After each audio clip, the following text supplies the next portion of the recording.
Taste ഹോമിൻ്റെ പുതിയ വീഡിയോയിലേക്ക് എല്ലാവർക്കും സ്വാഗതം. ഇന്ന് നമുക്കൊരു നോർത്ത് ഇന്ത്യൻ ഡിഷ് ആയാലോ? പേരിൽ മാത്രമേ നോർത്ത് ഇന്ത്യൻ എന്നുള്ളൂ കേട്ടോ. എല്ലാവരും നമ്മൾക്ക് ഏറ്റവും സുപരിചിതവും ഏറ്റവും ഇഷ്ടമുള്ളൊരു ഡിഷാണ് നമ്മുടെ ചില്ലി ചിക്കൻ ആക്കിയാലോ?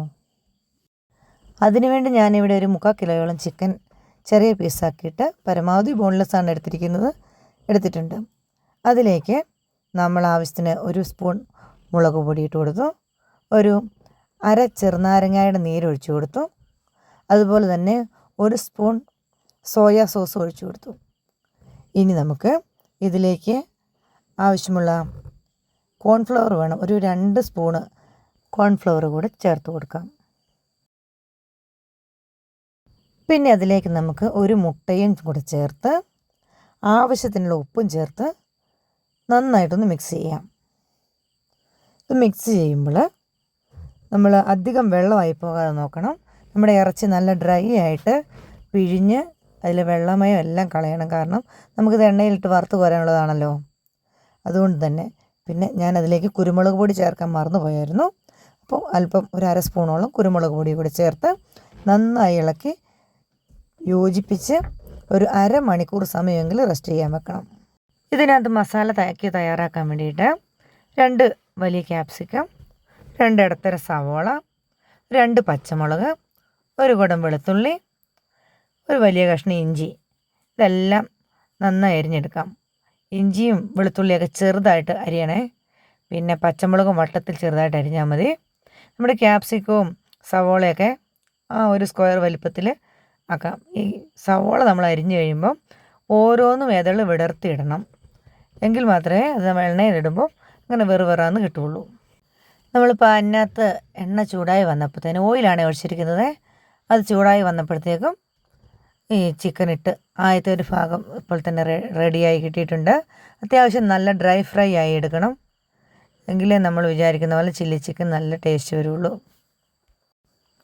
വെളിച്ചെണ്ണ ഒരു കാരണവശാലും നമ്മൾ ചില്ലി ചിക്കൻ ഉപയോഗിക്കില്ല കേട്ടോ.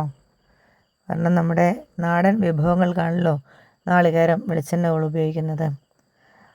എന്നിട്ട് നമുക്ക് അടുത്ത സെറ്റും നന്നായി വറുത്ത് കോരിയെടുക്കാം. ഇത് നമ്മൾ കോൺഫ്ലവറും പിന്നെ മുട്ടയൊക്കെ ചേർത്തേക്കുന്നതുകൊണ്ട് തന്നെ വെളിച്ചെണ്ണ നമ്മൾ ഒഴിക്കുന്നതിനൊന്നും അധികം ഒന്നും കുറയുന്നില്ല. നമ്മുടെ ചിക്കൻ നന്നായി ഡ്രൈ ആകുന്നതേ ഉള്ളൂ. അത് എണ്ണയൊന്നും പിടിക്കുന്നില്ല.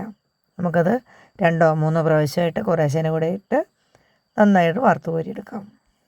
നമ്മൾ മീറ്റ് ഐറ്റംസ് ഏത് തന്നെ വറുക്കാനാണെങ്കിലും ഒഴിക്കുന്ന ഓയിലിലേക്ക് ഒരു നുള്ള് കോൺഫ്ലവർ വിതറിയാൽ നമ്മൾ ഇടുന്ന സാധനത്തിലേക്ക് അധികം എണ്ണ പിടിക്കുകയില്ല. ഞാനിവിടെ ഒരു 3 സ്പൂൺ കോൺഫ്ലവർ വെള്ളത്തിൽ കലക്കി നേർമയായി വെച്ചിട്ടുണ്ട്. പിന്നെ നമ്മുടെ ചട്ടി ചൂടായി വരുമ്പോൾ നമ്മൾ ആ വറുത്ത് കോരിയ എണ്ണയുടെ ഒരു പകുതി ഭാഗം ഒഴിച്ചാൽ മതി, മുഴുവനും വേണ്ടല്ലോ. അത് ഒഴിച്ചു കൊടുത്തു. അതിലേക്ക് ആദ്യം തന്നെ ഇഞ്ചി ചെറുതായിട്ട് അരിഞ്ഞ് വെച്ച് ഇഞ്ചി ഇട്ട് കൊടുത്തു. അതിലേക്ക് നമ്മൾ ചെറുതായി അരിഞ്ഞ് വെച്ച വെളുത്തുള്ളി പിന്നെ പച്ചമുളക് ഒക്കെ ചേർത്ത് കൊടുത്തു. തീ എപ്പോഴും ഹൈ ഫ്ലെയിമിലായിരിക്കണം. കാരണം ഇതിന് അങ്ങനെയാണ് ഡ്രൈ ഫ്രൈ ആയിട്ട് വേഗം ആയി വരും. ഒരുപാട് സമയം നമ്മൾ വെച്ച് മൂടി വെക്കുന്നൊന്നുമില്ലല്ലോ. പിന്നെ നമ്മൾ അടർത്തി മുറിച്ച് വെച്ചിരിക്കുന്ന നമ്മുടെ സവോള ചേർത്ത് കൊടുത്തു. പിന്നെ ക്യാപ്സിക്കം കൂടി ഇട്ട് കൊടുത്തു. അത് 3 ഇട്ട് കൊടുത്തു കഴിഞ്ഞപ്പം നന്നായിട്ട് അതിനാവശ്യമുള്ള ഉപ്പും കൂടെ ചേർത്തിട്ട് നന്നായിട്ടത് വഴറ്റി വേവിച്ചെടുക്കണം. എങ്കിലേ നമുക്ക് ചിക്കൻ്റെ പീസിൻ്റെ കൂടെ നല്ല ടേസ്റ്റായിട്ട് കഴിക്കാൻ പറ്റുള്ളൂ. ഇനി നമുക്കതിലേക്ക് അതിന് കളറിന് വേണ്ടി മാത്രമായിട്ട് ഒരു 1/2 സ്പൂണ് പിരിയൻ മുളകിൻ്റെ പൊടി ഇട്ട് കൊടുത്തു. എന്നിട്ട് റെഡിയായി വന്നപ്പോഴത്തേനും വലിയ സ്പൂണിന് 2 സ്പൂണ് സോയാ സോസും കൂടി ഒഴിച്ചു കൊടുത്തു. അതിലേക്ക് നമുക്ക് ഒരു 3 സ്പൂണ് അല്ലെങ്കിൽ 3.5 സ്പൂണോളം ടൊമാറ്റോ സോസ്, മുഴുത്ത സ്പൂണിന്. കാരണം ഇത് ഗ്രേവി കൂടുതലുണ്ടല്ലോ, അല്ലാതെ നമുക്ക് കുറച്ച് ചേർത്താൽ മതിയായിരുന്നു. അതുകൂടി ചേർത്ത് കൊടുത്തിട്ട് നന്നായിട്ട് ഇളക്കി കൊടുത്തു. അതിലേക്ക് നമ്മളൊരു 1/2 ഗ്ലാസ് പച്ചവെള്ളം ഒഴിച്ചു കൊടുക്കാം. പച്ചവെള്ളം ഒഴിച്ചിട്ട് ഒന്ന് തിളച്ച് വരുമ്പം നമ്മൾ നേരത്തെ കലക്കി വെച്ചിരിക്കുന്ന കോൺഫ്ലവറിൻ്റെ ആ മിശ്രിതം അതിൻ്റെ ഒരു പകുതി ഭാഗം അതിലേക്ക് ഒഴിച്ചു കൊടുക്കാം. എന്നിട്ട് ഒന്നുകൂടെ നന്നായി തിളച്ച് വരുമ്പം നമ്മൾ നേരത്തെ വറുത്ത് കോരി വെച്ചിരിക്കുന്ന ചിക്കനും കൂടെ അതിലേക്ക് ചേർത്ത് നന്നായി ഒന്ന് ഇളക്കി കൊടുക്കാം. അത് നന്നായി ഇളക്കി കൊടുക്കുമ്പോൾ നമുക്ക് വേണമെങ്കിൽ സോസ് ഏതെങ്കിലും വേണമെങ്കിൽ ടേസ്റ്റ് നോക്കിയിട്ട് ഒഴിച്ചു കൊടുക്കാം. അതുപോലെ ഇതിനകത്ത് അല്പം കൂടെ ലൂസായിട്ടൊക്കെ ഇരിക്കണം എന്നുണ്ടെങ്കിൽ നമ്മൾ കലക്കി വെച്ചിരിക്കുന്ന ബാക്കി കോൺഫ്ലവറും കൂടെ അതിലേക്ക് ചേർത്ത് കൊടുക്കാം. ഒരു ലിക്വിഡ് ഫോമിലേക്ക് കിട്ടും. നമുക്കിതാണ് ഈ ഡ്രൈ ആയിട്ടിരിക്കുന്നതുകൊണ്ട് ഞാൻ പിന്നെ അധികം ചേർത്തില്ല.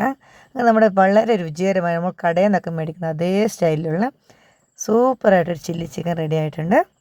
നിങ്ങളെല്ലാവരും ഒന്ന് ട്രൈ ചെയ്ത് നോക്കണം കേട്ടോ. കാരണം നമ്മൾ ചിക്കൻ വാങ്ങാത്തവരായിട്ട് ആരും ഇല്ലല്ലോ. അപ്പോൾ ഇനി നമുക്ക് പുതിയൊരു വീഡിയോയിലൂടെ പിന്നെയും കാണാം.